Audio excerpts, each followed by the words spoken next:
আচ্ছা আপনি ওই বাইরে একটু ধরতে দেন, একটু হেল্প করেন, আমি ওই আঙ্গুল স্যার দেন নিজের মতো করে, ঠিক আছে? পরে বিস্তারিত বলবো যে কিভাবে কি করবে। আমারও সব জানা ভয় পাবে না ভাই, আর কিছু নাই ভাই বললে আমাকে দেন। আজান আস্তে একটু ঢুকো, একটু ঢুকো, ঢুকো। হ্যাঁ চাপ দেন। ঢুকছে বাস, আস্তে আস্তে ঢুকি না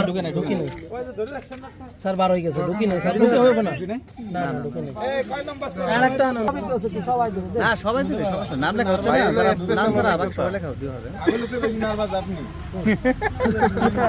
এই গরু ইনজেকশন দেওয়া হলে আমার ছাত্র আছে এখানে, ফার্ম আছে নতুন বাজার, এখানে সবার নিয়ে যাবো, কালকে বলে স্যার নিয়ে আসে সবাই। ঠিক আছে স্যার, যাবান ইনজেকশন দেখানোর জন্য হ্যাঁ ভাই মনে রাখ, ছাগল দিয়ে পুরো মিটাই না। এই পাশে দেন, ওই পাশে একটা দিছে, না, এই ভাষা ঢুকি না, ঢুকি না। গরুর কি আমরা ওরকম না, ওরকম না। যদি ভিতরে না হয় বাইরে শিখাবো, মাংস হবে, চামড়া হবে। প্রয়োজন নিয়ে আসি। এটা আলো দাও, আলো দাও, আলো দাও, আলো দাও। আর স্যারের তো কথা বলছে, দেখা যায়। আস্তে ঢুকুন, আস্তে ঢুকুন, ঢুকুন আস্তে। হ্যাঁ ঢুকছে, ঢুকছে, এবার পুশ করেন। ছাগল দোয়া দিতে ডাক্তার ছুটি দেবে। সিরিজটা যখন বার করুন, আস্তে বার করুন।